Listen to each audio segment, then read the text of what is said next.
이제 하나님의 말씀 증거하겠습니다. 오늘 우리에게 주신 하나님 말씀은 로마서 8장 18절에서 25절까지 다 자리에 일어나셔서 한 목소리로 합독하겠습니다. 시작. 생각하건대 현재의 고난은 장차 우리에게 나타날 영광과 비교할 수 없도다.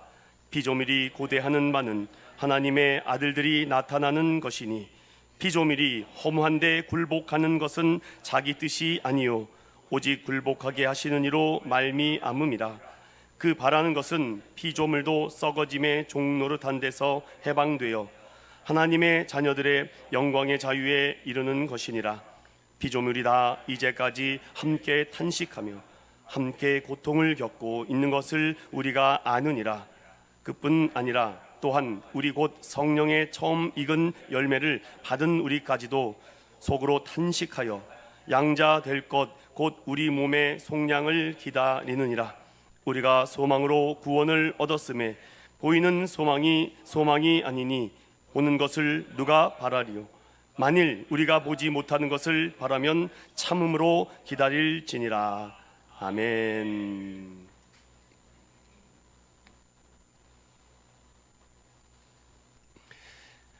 제목을 따라해 볼까요? 다시 고난과 영광으로. 쿵푸 팬더라는 영화를 보신 분들 있으십니까? 거기에 팬더의 스승, 거북이 스승이었던 우구웨이 스승이 있습니다. 그 우구웨이 그 스승이 이 쿵푸 팬더가 지치고 힘들고 너무 고난스럽고 고통이 심해서 왜 나만 이렇게 하느냐 이런 얘기를 할 때 그 스승이 좋은 얘기를 해주죠. 그런데 그 얘기가 어디에서 시작됐는가 보면은 제가 소개해드리고 싶어요. 32대 대통령 프랭클린 루즈벨트, 미국의 유일한 사선 대통령. 그런데 오늘은 루즈벨트를 얘기하고자 하는 것이 아니라 그의 부인, 영부인을 소개하고 싶습니다. 1905년 프랭클린 루즈벨트와 결혼을 하고 1921년에 프랭클린이 갑작스런 소아마비에 걸리게 됩니다. 촉망받고 유명하고 앞으로 정재계에 유명하고 큰 일을 감당할 프랭클린이 소아마비라는 정말 말할 수 없는 장애와 고통을 겪게 되며 정계에서 퇴직을 선포합니다.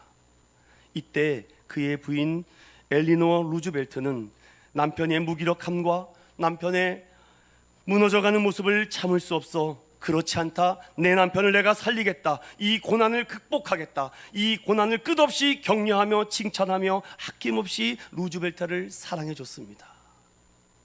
결국 1933년 최초의 소아마비 대통령 프랭클린 루즈벨트가 당선되며 미국 역대 최고 사선 대통령이 되는 쾌재를 이루지 않았습니까? 그때 이 영부인 엘리노 루즈벨트가 한 말이 바로 이겁니다. 어제는 히스토리요, 내일은 미스테리요, 그러나 오늘은 기프트, 선물이다.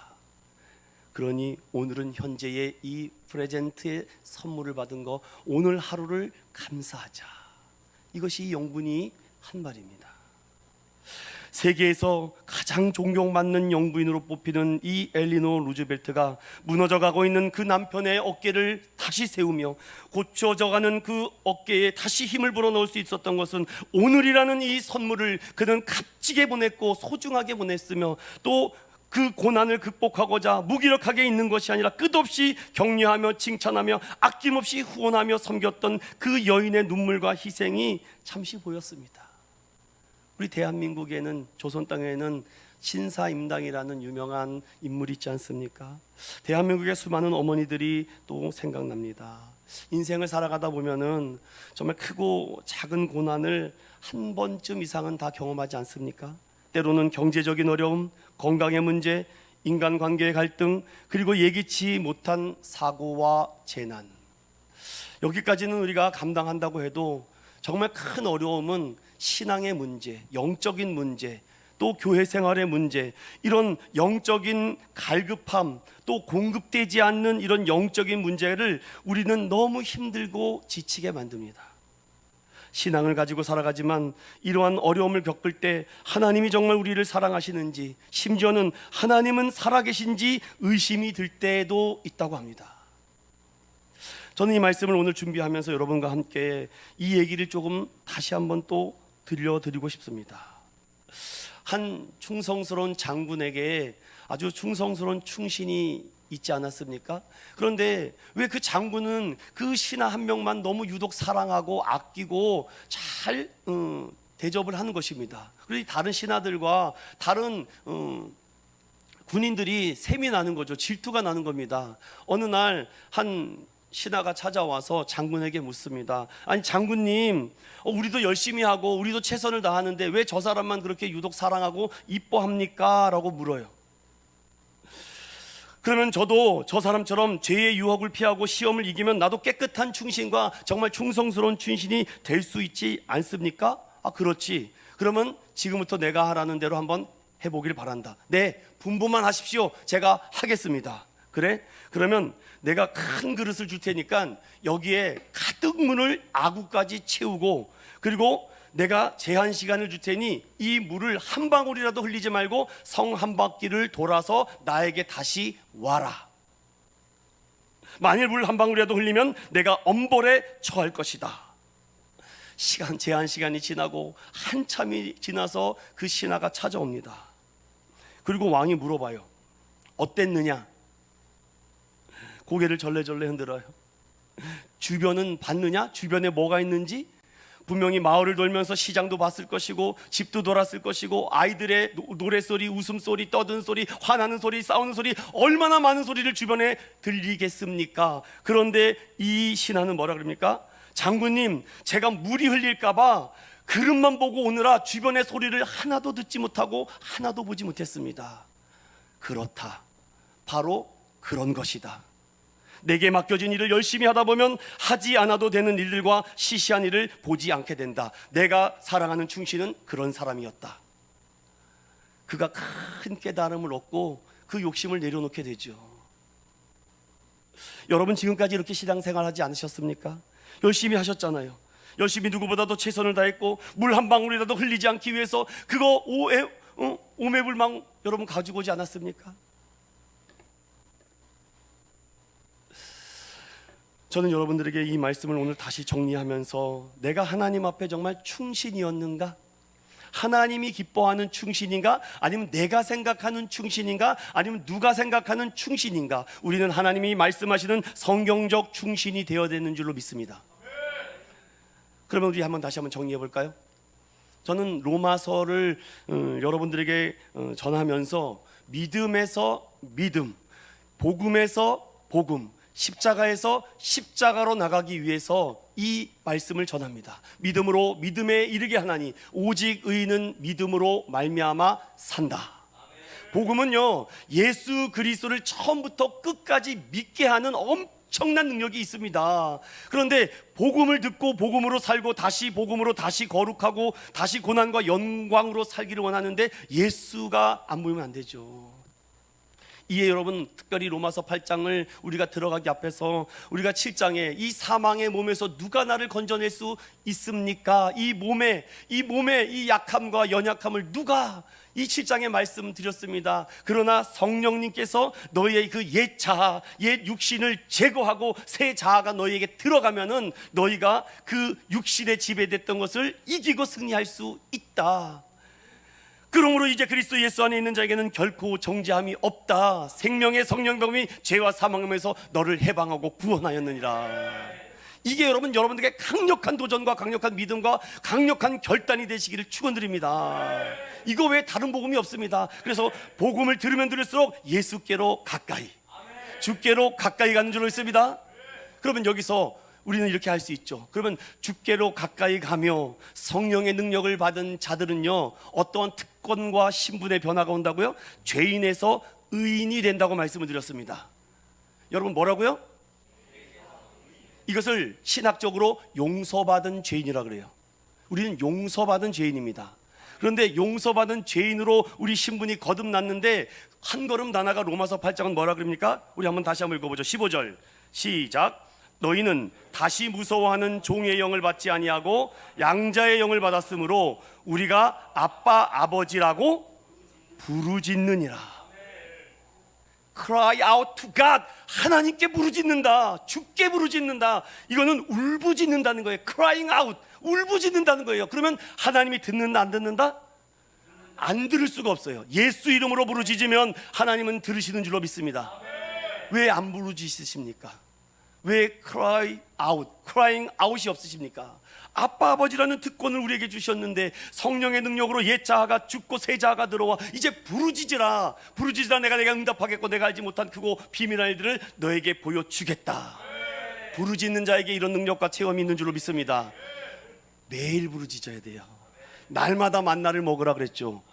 주일날 한 번만 여러분 부르짖는다고 되겠습니까? 특권을 여러분 마음껏 사용하시기를 원해요.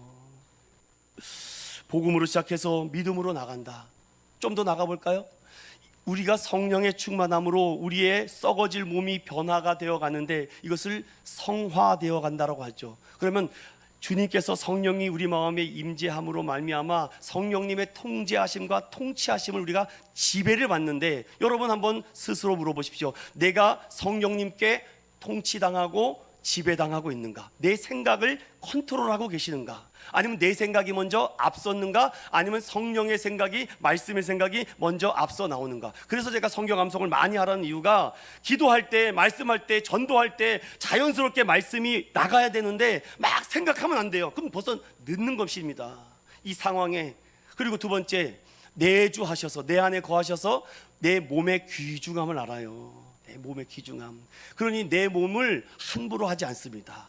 세상의 술과 담배와 다른 좋지 않은 것으로 내 몸을 더럽히지도 않는 거예요. 왜냐? 내 몸은 하나님의 뭐예요? 거룩한 성전이기 때문에. 이걸 누가 알게 하신다고요? 성령님이 알게 하신다고요. 그리고 이 내 몸의 행사를요 이제 제어하고 조절하고 나누고 이제 그곳으로 가지 않죠. 왜 그렇습니까? 이게 오늘 17절이에요 17절 읽어봅니다. 시작. 자녀임은 또한 상속자 곧 하나님의 상속자여 그리스도와 함께 한 상속자니 우리가 그와 함께 영광을 받기 위하여 고난도 함께 받아야 할 것이니라. 자, 이 앞전 17절 전까지는 영광과 기쁨과 소망과 정말 말할 수 없는 은혜를 우리가 받았는데, 그렇다면 너희가 그런 영광을 받은 하나님의 자녀요 상속자가 되었다면 고난도 받아야 된대요. 고난도 받아야 된대요. 그럼 여기서 제가 여러분들께 쉽게 돕기 위해서, 성령을 따르는 자에게는 성령을 무시하지 말고 인정하며 근심하게 하지 않으며 날마다 성령을 사모한다라고 이렇게 은혜 충만하게 말씀하셔서 영광의 자리로 날마다 걸어가고 있는데 고난도 받아야 된대요. 그럼 제가 여러분들에게 대신 이 질문을 만들어 봤습니다. 신앙생활을 하면서 이런 질문을 우리가 하게 되거나 듣게 됩니다. 왜 하나님은 믿는 자들에게 고난을 허락하시는가? 왜 우리는 예수 그리스도를 믿고 구원받았는데도 여전히 고통을 경험하는 이유는 무엇일까? 우리는 하나님 나라가 이미 임했다면 왜 세상은 여전히 죄와 사망과 죽음, 고통으로 가득한가? 이렇게 한번 17절을 제가 한번 이렇게 바꿔보면, 성령의 은혜로 새 자아를 입은 그리스도인들은 이제 하나님의 자녀이며 또한 상속자 곧 하나님의 상속자라면, 이제 그리스도와 함께 한 상속자라면, 우리도 예수님과 함께 영광을 받는다고 한다면 고난도 함께 받아야 된다는 거죠. 그 질문에 대한 답이 18절이에요 18절 나가시고 봅니다. 시작.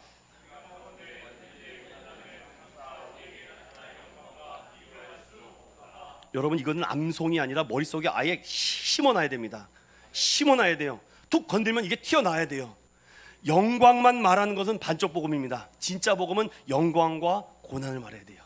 그래서 진짜 복음은 뭡니까? 예수 그리스도의 고난과 죽음과 부활을 말해야 되는 거예요. 이게 빠지면 복음이 아닙니다. 제가 18절을 해석해 드리겠습니다. 18절은요 단순한 대답이 아니에요. 이건 어마어마하고 강력한 고백입니다. 이 고백을 제가 신학적으로 지금 풀어드릴 거예요. 먼저 생각하건대 현재의 고난은, 장차가 뭡니까? 이게 한자잖아요. 장차, 앞으로, 미래란 뜻이지 않겠습니까? 앞으로 미래에 나타날 우리가 지금 보이지 않는 어떠한 영광과는 비교할 수 없다는 것을 지금 18절에 말해요. 그럼 우리가 여기에서 알아야 될 것은, 우리가 지금 어떤 고난을 당하든 장차 우리를 기다리는 것은 비교할 수 없고, 미래에 받을 혜택이 우리에게 지금 겪는 어떤 일과 고난보다도 뛰어넘을 수 있는, 정말 상상할 수 없는 은혜가 있다는데, 그게 무엇일까? 저는 그것을 이미와 아직의 긴장으로 말씀드리고 싶어요. 빌립보서, 성경을 오늘 좀 찾아야 됩니다. 빌립보서 3장. 제가 이거를 PPT로 다 만들기가 너무 힘들어서 여러분들에게 찾으면서 좀 나가려고 해요. 빌립보서 3장 20절과 21절입니다. 성경책을 옆에 펴놓고 체크하면서 동그라미 치면서 체크하면 나중에 더 큰 은혜가 될 것입니다. 시작. 그러나 우리의 시민권은 하늘에 있는지라 거기로부터 구원하는 자 곧 주 예수 그리스도를 기다리노니 그는 만물을 자기에게 복종하게 하실 수 있는 자의 역사로 우리의 낮은 몸을 자기 영광의 몸의 형체와 같이 변하게 하시리라. 아멘.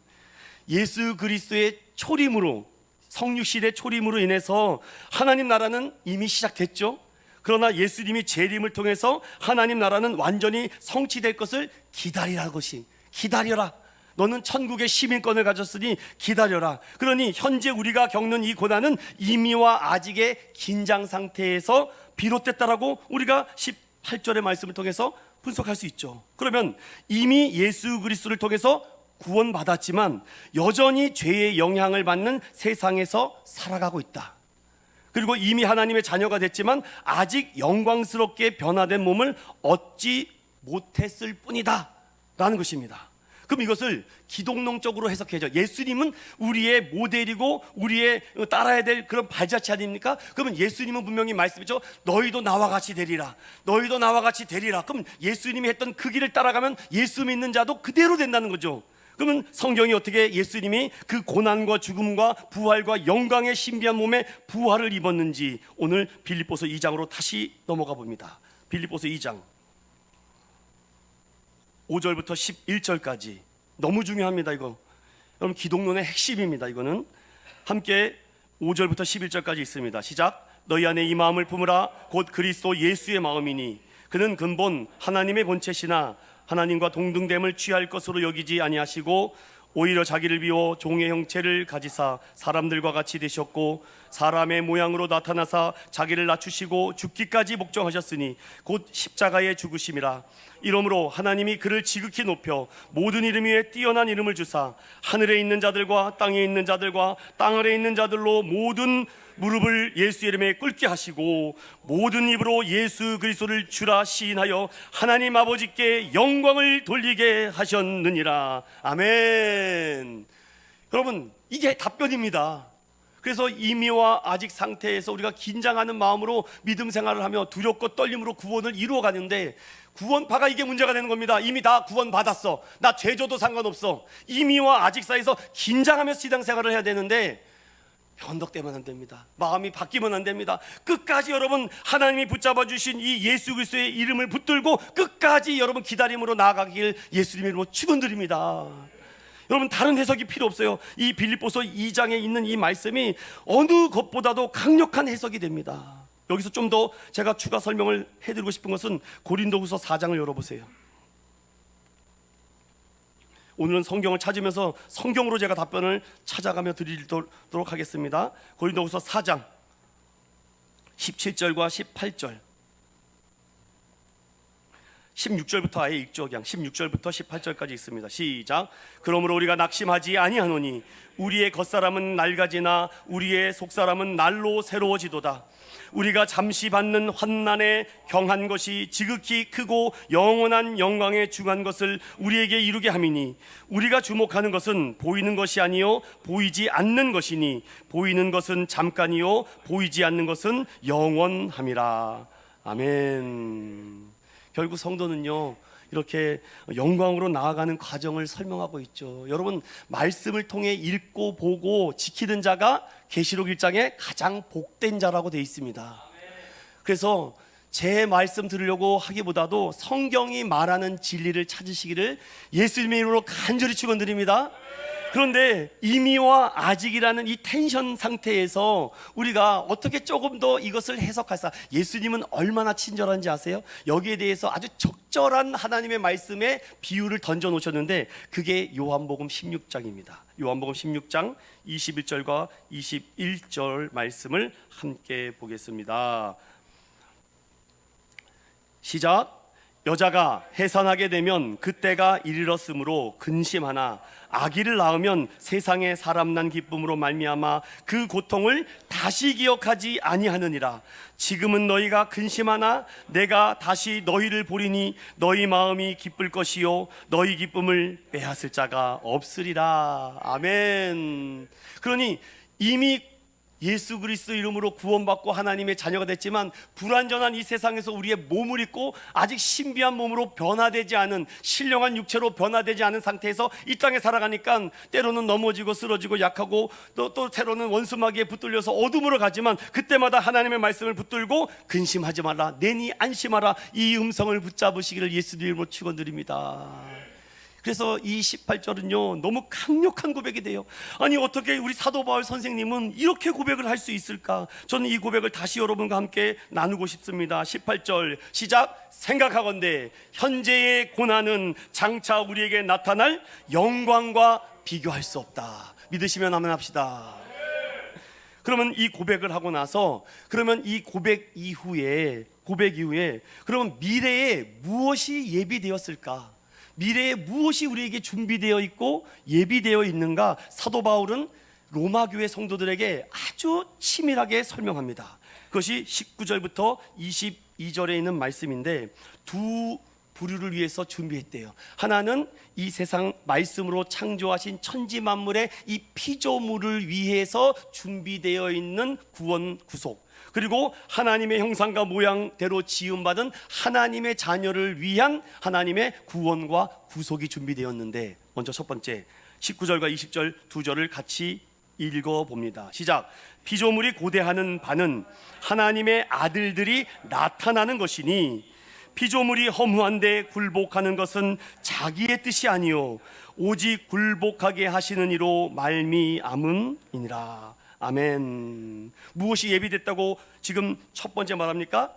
피조물. 근데 그 피조물이 원래는 여러분들 잘 아시다시피 창세기 3장을 기준으로 해서 이 땅에 있는 자연 만물은요 원래 하나님의 저주를 받지 않았습니다. 그런데 인류, 즉 인간의 첫사람 아담으로 인해서 그의 죄가 누구에게까지? 자연 만물에게까지 가죠. 그러니 남자는 평생 땀을 흘려야 내가 먹고 살 것이다. 여성에게는 해산의 고통을 더하여 주시고 이 땅에 있는 자연 만물에게는 가시덤불과 엉겅퀴를 더해서 쉽게 자라나지 못하게 하나님이 이 땅에게 저주를 내리신 것입니다. 그러니 피조물이요 얼마나 고통을 당하겠습니까? 우리 인간의 언어가 있다면요 아파요, 때리지 마세요, 꺾지 마세요, 분지르지 마세요, 자르지 마세요, 아마 그러지 않겠습니까? 그럼에도 아무 대답이 없죠. 우리는 자연 만물을 하나님께 주신 것을 마음대로 사용합니다. 마음대로 탈취합니다. 마음대로 사용합니다. 환경이 오염되고 있는지도 모르고 마음대로 자신들이 원하는 대로. 그러니 20절 보세요. 그 피조물이 어떻게 돼요? 피조물이 허무해진다. 21절은 썩어진다. 22절은 고통을 당한다라고 이렇게 말씀하고 있습니다. 그러나 여러분, 이 피조물에게 뭐라고 얘기해요? 하나님의 아들들이 나타나면.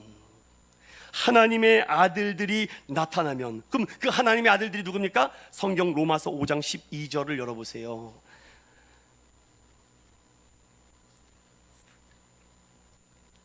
그 한 사람 먼저 보겠습니다. 로마서 5장 12절 시작.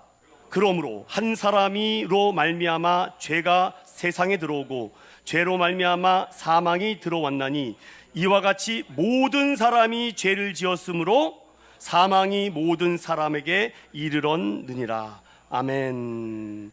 인간의 죄로 인해서 땅이 저주를 받고 또 한 사람 아담의 범죄로 인해서 죄가 세상에 들어오니 피조물도 고통을 당하고 우리 인간도 인류도 고통과 죽음과, 제가 지난 시간에 죄와 죽음과 심판 이 세 가지를 항상 잊지 말라고 말씀을 드렸습니다. 그러니 지금도 천재와 인재가 계속 일어나지 않습니까? 물 부족 국가가 됐고, 옛날에는 수돗물 막 퍼서 먹었는데 요즘은 먹으면 안 된다고, 이제는 약수도 안 되고 산에 가서 물도 떠먹지 못하게 합니다. 이제는 완전히 오염이 됐기 때문에 아무것도 먹어서는 큰일 나요.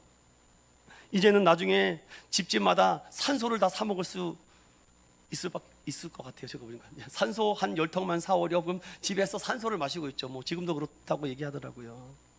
그런데 여러분, 이 종말론적인 이 아픔 속에 회복을 말씀하시는데 어떤 회복을 말씀하십니까? 그 회복이 21절이에요. 함께 읽어봅니다. 시작.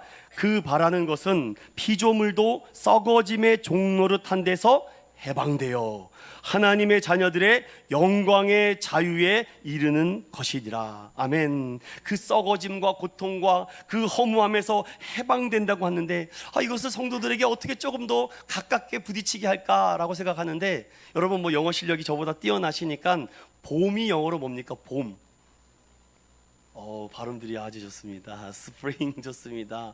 여러분, 근데 그 스프링이 SPR 플러스 ING의 합성어라고 또 얘기해요. 그런데 SPR을 또 얘기를 한 걸 제가 찾아봤는데, 봄이라는 단어가 스프링이지만 우리는 봄으로 인식하지만 스프링이라고 얘기할 때는 그렇게 표현한답니다. 움직여 뻗는 동작의 상태를 스프링이라고 얘기해요. 되게 어렵나요? 움직여 뻗는 동작이 봄이래요. 되게 다르게 다가오더라고요. 우리는 봄하면 새싹이 돋아난다고 하는데, 이 스프링의 의미는 움직여, 그러니까 움직이지 못하고 겨울 내내 꼼짝하지 않았던 것이 이제 움직여서 뻗는다는 거예요. 이게 땅속을 뚫고 뻗는 동작의 상태를 스프링이라고 한다. 그래서 제가 이 뻗는 동작 중에 뭐가 가장 다가올까 하다가 용수철이 생각나더라고요. 용수철 팅 하고 튀겨지지 않습니까? 그러니까 무브먼트를 말하는 거죠. 뭐 스트레칭이라고 얘기할 거, 이렇게 뻗는다, 이렇게. 봄은 이렇게 뻗어가는 거구나. 이게 쭉 기지개를 피듯이 이게 움츠려 있다가 쭉 뻗는 것이구나. 피조물이 썩어짐과 허무함과 이 억눌림 속에서 해방되었다는 것은 움직이지 못한 것에서 자유함을 얻었다는 것이구나. 정말 너무 멋진 표현인 것 같습니다. 사랑하는 우리 성도 여러분, 성경은 단순히 이 세상이 멸망한다라고 얘기하지 않습니다. 하나님께서 이 만물을 새롭게 하여 주실 줄로 믿습니다. 그럼 이 새롭게 한다는 말이 어디에 있을까요? 이사야 65장 17절을 열어보겠습니다. 오늘 성경을 많이 찾으시죠? 이사야 65장 17절입니다. 함께 읽어봅니다. 시작. 보라, 내가 새 하늘과 새 땅을 창조하나니 이전 것은 기억되거나 마음에 생각나지 아니할 것이라. 주님께서 이제 새롭게 만들어 주신다. 그러면 그 첫째의 모습, 이 첫 모습을 좀 제가 에덴의 모습으로 바꿔볼까요? 그럼 에덴의 모습으로 바꿔서 이사야 11장을 한번 열어보세요. 이사야 11장, 그 모습으로 다 이 피조물 안에는 식물, 동물 다 들어가는 겁니다. 그 피조물을 어떻게 회복하시겠느냐? 마지막 때에 이사야 11장 6절입니다. 6절부터 9절까지 보겠습니다. 시작. 그때에 이리가 어린 양과 함께 살며 표범이 어린 염소와 함께 누우며 송아지와 어린 사자와 살찐 짐승이 함께 있어 어린아이에게 끌리며 암소와 곰이 함께 먹으며 그것들이 새끼가 함께 엎드러지며 사자가 소처럼 풀을 먹을 것이며 젖먹는 아이가 독사의 구멍에서 장난하여 젖된 어린아이가 독사의 굴에 손을 넣을 것이라. 내 거룩한 산 모든 것에서 해됨도 없고 상함도 없을 것이니 이는 물이 바다를 덮음같이 여호와를 아는 지식이 세상에 충만할 것임이니라. 아멘. 그러니 피조물들아, 탄식하지 말아라. 내가 마지막에 다 회복해 주겠노라. 어떻게 해요? 이렇게 이사야 말씀처럼 새 하늘과 새 땅을 처음 상태로 회복해 준다고 말씀하고 있어요. 그런데 피조물만 이것이 준비된가요? 그렇지 않습니다. 다시 로마서 8장을 넘으면은 우리 하나님의 자녀를 위해서는 더 큰 선물, 오늘의 이 기프트, 프레젠트, 현재의 선물을 얼마나 미래의 미스테리한 그 기적을 준비해 놓으셨는데, 여러분 정말 은혜가 될 거라고 믿어요. 22절 다 같이 봅니다. 시작. 피조물이 다 이제까지 함께 탄식하며 함께 고통을 겪고 있는 것을 우리가 아니라 하며 21절에 하나님의 자녀들이 영광의 자유에 이르게 될 것이다 하며 23절, 여러분 23절은요 너무 중요해서 별표 3개를 쳐야 됩니다. 시작. 그뿐 아니라 또한 우리 곧 성령의 처음 익은 열매를 받은 우리까지도 속으로 탄식하여 양자 될 것 곧 우리 몸에 뭘 기다린다고요? 그러니까 자오분들 여러분 몸을 한번 보세요. 이 육신의 바디를 보라고요. 여러분 이 모습 그대로 부활한다는 겁니다. 전 좀 잘생기게 부활하고 싶은데 안 되겠어요. 이 모양 이 상태로 부활한다고 하니까 감사하게 생각을 해야 될 것 같아요. 여기서 중요한 것은요, 로마서 6장 2절을 손으로 이렇게 딱 피고 한번 보세요. 로마서 6장 2절.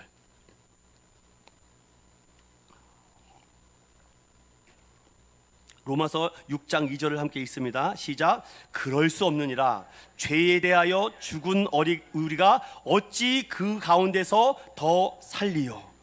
사도 바울은 로마 교회 성도들에게 이미 너희가 죄와 죽음으로 너희는 이미 심판을 받았다. 그런데 그 죄와 심판에서 구원받을 수 있는 유일한 길이 있는데 속량함을 받으면 된다는 거예요. 그것을 오늘 로마서 8장 23절에 양자됨으로 말미암아 우리 몸의 속량을 우리가 기다린다고요. 속량을. 그래서 저는 이것을 영광의 자유에 이르게 하고 또 우리 몸의 속량을 기다리게 하시는 하나님의 은혜가 있다는 거죠. 여러분 이게 오매불망 이게 기다려지십니까? 여러분 내가 하나님의 자녀 됐다는 것이 하나님의 부르심에는 정말 후회하심이 없다. 주님이 이끄심으로 말미암아 오늘도 이게 예배당까지 나오게 했다는 것이 이것이 기적이라고요. 미스테리라고요. 왜냐 내가 영광의 자유함을 누리기 때문에. 그러면 이것을 성경으로 하나씩 살펴보겠습니다. 먼저 고린도전서 15장 부활장입니다. 15장 50절부터 53절을 한번 보겠습니다. 우리가 이제 어떤 미래가 예비되어 있는지 영광의 자유에 이르러 속량함을 받은 자들이 이렇게 된다고 합니다. 51절부터 53절까지 시작. 보라 내가 너희에게 비밀을 말하노니 우리가 다 잠잘 것이 아니요 마지막 나팔의 순식간에 호련히 다 변화되리니 나팔 소리가 나매 죽은 자들이 썩지 아니할 것으로 다시 살아나고 우리도 변화되리라. 이 썩을 것이 반드시 썩지 아니할 것을 입겠고 이 죽을 것이 죽지 아니함을 입으리로다. 아멘. 우리 기독교에서는 이 부활이 아주 생명이 돼요. 부활이 진리가 됩니다. 그리고 또 뭐라고 오늘 얘기합니까? 성령의 처음 익은 열매를 우리가 받았다. 얼마나 감사합니까? 처음 익은 열매. 그리고 우리의 구원이 이미 시작되었음을 알리는데 이 부분도 좀 살펴봐야 돼요. 에베소서 1장 14절. 저는 신대원에서 이렇게 3년 공부했습니다. 그냥 이거 가지고 그냥 아멘하는 것이 아니라 왜 이 부분에 이 말씀을 했는지 주석과 코멘트를 찾아가며 관주까지 독일 성경 관주까지 찾아가면서 공부를 하다 보니까 여러분도 따라오시면 돼요. 따라오면 지금은 좀 어렵지만 이 말씀이 여러분들에게 양약이 되고 진리가 될 줄로 믿습니다. 에베소서 1장 14절 13절 14절 두 절을 보겠습니다. 11절부터 봐야 돼요. 너무 중요해서 11절부터 14절 시작. 모든 일을 그의 뜻의 결정대로 일하시는 이의 계획을 따라 우리가 예정을 입어 그 안에서 기업이 되었으니 이는 우리가 그리스도 안에서 전부터 바라던 그의 영광의 찬송이 되게 하려 하심이다. 그 안에서도 너희도 진리의 말씀 곧 너희의 구원의 복음을 듣고 그 안에서 또한 믿어 약속의 성령으로 인치심을 받았으니 이는 우리 기업의 보증이 되사 그 얻으신 것을 속량하시고 그의 영광을 찬송하게 하려 하심이라. 아멘. 여러분 아무나 예배하는 거 아닙니다. 여러분 속량 받은 사람이 예배가 뭔지를 알아요. 예배를 많이 드리는 게 중요한 것이 아니라 속량함과 구성함을 받고 아직과 이미와 아직이 하는 그 텐션 상황에서 내가 세상에서 죄로 문들지 않고 오염되지 않기 위해서 하나님께로 가까이 나갑니다. 그래 사랑하는 자녀야 내가 믿음과 인내함으로 구원함을 이루어가기를 원한다. 말씀을 계속 주신 것입니다. 성령님 오늘도 말씀을 주십시오. 내가 어디로 나가야 됐습니까? 예배의 자리로 오라. 찬양의 자리로 오라. 기도하라. 자꾸 주님이 성령님이 우리를 재촉해 주시는 줄로 믿습니다. 오늘 그 말씀하고 있어요. 그래서 그 속량함을 입은 사람은요 어디를 가서든지 하나님을 찬양해요. 바다를 가도 바다를 가지고 찬양합니다. 산을 가지고 운전을 하면서도 찬양이 나와야 돼요. 왜냐 하나님이 우리 지으신 목적이 두 가지가 뭡니까? 첫 번째가 찬송받기 위해서 지으셨고, 또 두 번째가 예배받기 위해서 지으셨어요. 그러니 여러분들, 어떤 형식에 매여 있는 예배도 중요하겠지만, 제의적인 예배도 중요하겠지만, 여러분이 삶의 예배자가 되시기를 예수님의 이름으로 축원드립니다. 여러분, 교회에서만 예배 잘 드리면 뭐예요? 나가서 예배자가 안 되는데. 나가서 예배자가 돼야지 진짜 예배입니다. 예배 몇 번 들었다 그것이 중요한 것이 아니라, 내가 일상 속에서의 하나님과의 동행과 하나님과의 거룩한 친밀한 교제의 삶의 예배가 있어야죠. 그러면 기도가 자연스럽게 나와야 되는 것이고, 속량함을 입은 자다가 찬양이 정말 부드럽게 나와야 되겠죠. 성령께서 우리 안에서 간절한 소망을 주고 우리의 연약함을 지금도 돕고 계시는 줄로 믿습니다. 그러면 이제 우리가 텐션, 즉 이미와 아직이라는 그 긴장 상태에서 구원을 이루어 가는데, 고난당하는 것을 두려워하지 마라. 장차 나타날 영광과 비교할 수 없다라고 말씀하며, 앞으로 예비된 것은 피조물과 우리 하나님의 자녀들을 위해서 준비됐는데, 그러면 이제 어떻게 그 아버지를 만날 그날을 기다려야 되는가를 여기까지 사도 바울이 25절까지 해서 마무리를 짓고 있는데, 그 부분을 마무리 짓고 매듭 짓겠습니다. 24절과 25절을 로마서 8장을 다시 읽어봅니다. 시작. 우리가 소망으로 구원을 얻었음에 보이는 소망이 소망이 아니니 보는 것을 누가 바라리요. 만일 우리가 보지 못하는 것을 바라면 참음으로 기다릴지니라. 아멘. 23절은 이렇게 말합니다. 간절히 오매불만 기다리래요. 참 예수님도 짓궂으세요. 오매불만 기다리래요. 그리고 25절에는 뭐라 그럽니까? 참음으로 기다리래요. 이것을 인내라는 말로 제가 바꾸겠습니다. 간절이라는 말은 뭘까요? 현재의 삶에 만족하지 말아라. 이 세상은 영원한 것이 아니다. 그러니 너희가 세상을 볼 때마다 탄식하죠. 사람을 볼 때마다 탄식하죠. 그러나 주님을 바라보면 탄식이 기쁨이 되는 줄로 믿습니다. 그래서 간절히 주님만을 바라보면서 아버지를 대면할 그날을 기다려라. 그리고 25절에 너희가 보지 못하는 것을 바라면 참음으로 기다려라. 아직 너희가 영광스러운 자유함으로 들어가지 못했다. 지금 당장 완전하기를 기대하거나 요구하지 말아야 된다. 완전함이 오고 있다. 그러니 참음으로 기다려라. 하나님의 때를 기다리라 라고 말하죠. 그리고 마지막으로 24절에 구원을 이루어라. 어떻게? 소망으로 이루어 가라.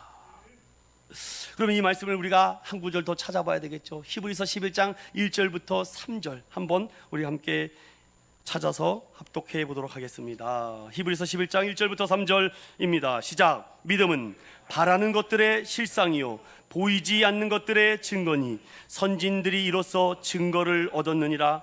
믿음으로 모든 세계가 하나님의 말씀으로 지어진 줄을 우리가 아나니 보이는 것은 나타난 것으로 말미암아 된 것이 아니니라. 아멘. 우리의 연약함을 알고, 그래서 하나님께서 하나님이 오래 참지 못하고 우리에게 독생자 아들 예수 그리스도를 보내주신 건 아닙니까? 우리의 몸과 육신과 똑같이 성육신, 인카네이션, 인카시오, 이 말씀이 여러분, 저는요 영어 닉네임이 두 가지가 있는데 조슈아와 인카네이션입니다. 이 인카네이션의 사건이 저는요 오늘 이 로마서 8장 18절 막강한 정도의 고백, 예수 그리스도가 우리의 몸을 입고 이 땅에 오셨다. 여러분, 이거는 어떠한 종교에도 없는 하나님의 진리의 말씀인 줄로 믿습니다. 예수 그리스도의 성육신을 부인하면 그는 비진리입니다. 예수 그리스도의 성육신을 믿으십니까? 아멘. 믿으십니까? 아멘. 감사해요. 여러분. 감사할 건 아니죠. 뭐 제가 여러분들에게 뭐 믿음을 주는 것도 아닌데. 갑자기 그 말씀이 생각나네요. 여러분, 사도 바울이 고린도 교회 성도들에게 계속 믿음을 선포합니다. 그래서 날마다 믿음을 심지 않습니까? 그리고 그 물을 누가 준다 그래요? 정말이에요? 아볼로예요? 네, 아볼로가 물을 주고, 그러나 그 믿음을 자라나고 온전하게 하고 끝까지 붙들어 주시는 분은 누구시다? 하나님이시다. 그래서 소망, 그 예수를 바라보며 구원을 이루어 가라라고 말하고 있습니다. 이제 말씀을 마치도록 하겠습니다. 제가 2004년 낮은 울타리라는 잡지에서 읽었던 한 토막 글인데, 지금까지도 20년이 지난 지금까지도 이 기사와 이 글이 저에게 큰 깨달음과 지혜를 줍니다. 어느 부활절 무렵 영국의 한 마을에 새로운 목사가 부임을 했다고 합니다. 동네 사람들은 새로운 목사의 설교에 관심을 기울이며 하나 둘 교회 안으로 새로운 목사 왔어, 어떤 목사인지 궁금해, 설교가 궁금해, 어떤 설교를 할지 한번 기대하는 마음으로 그 설교를 듣기 시작하는데, 그 목사님의 설교가 이렇게 시작합니다. 어느 바닷가의 마을에 어머니를 여인 소년과 그 소년을 목숨보다 사랑하는 아버지가 있었습니다. 어느 날 소년은 소년의 친구와 바닷가에 놀러 갔다가 큰 풍랑을 만났습니다. 높은 파도와 강한 바람에 둘이 타고 있던 배에 금세 물이 들어오기 시작했습니다. 소년의 아버지는 등대직이어서 마침 등대에서 바라보다가 아들이 탄 배를 발견하고 깜짝 놀라 메어둔 보트에 몸을 싣고 아들이 있는 쪽으로 힘껏 노를 저어 갔습니다. 아들에게는 같지만 아버지는 그 순간 절망하고 낙심하고 말았습니다. 그 사이에 아들과 친구가 탔던 배가 뒤집혀져서 파도에 휩쓸려 가버렸고, 자기가 탄 보트에는 한 명밖에 더 태울 수 없었기 때문입니다. 둘을 모두 태운다면 배가 뒤집힐지 모르는 상황이기 때문이죠. 이미 아들의 친구는 포기하여 죽음을 맞아들이고 있었습니다. 그런데 아버지는 아들에게 손을 먼저 내밀었다가 이내 손을 거두었습니다. 아들은 놀란 얼굴로 아버지를 바라봅니다. 아버지는 아들에게 이렇게 말합니다. 미안하다 아들아, 너는 죽어도 천국에 갈 수 있지만 내 친구는 아직 예수님을 안 믿잖니. 아들은 아버지를 한참 바라보더니 이내 미소를 띱니다. 그리고 아들이 이렇게 말해요. 그래요 아빠, 천국에서 만나요. 아빠, 천국에서 만나요.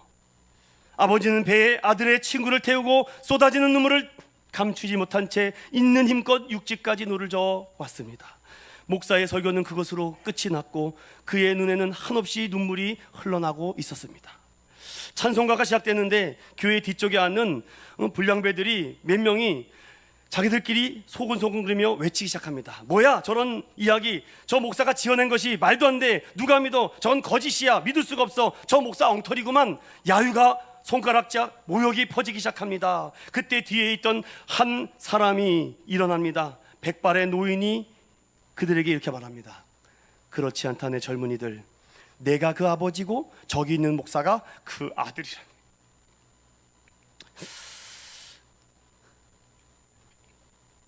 저는 그때 이 기사를 보고 너무 큰 충격을 받았습니다. 이게 가능한 일일까? 말이 안 되거든요. 인간 세상의 기준과 가치로 말이 안 되는 이 얘기를 어떻게 우리가 믿을 수 있을까? 저도 믿음이 없었습니다. 이게 어떻게 가능한 일일까? 이건 말이 안 된다. 이런 말이 안 되는 일을 누가 하셨습니까? 전능자 하나님이 하셨습니다. 전능자 하나님이 하셨어요. 아들아, 넌 저 인류를 살려야 된다. 가라. 침묵하시고 죽기까지 아무 대답하지 않습니다.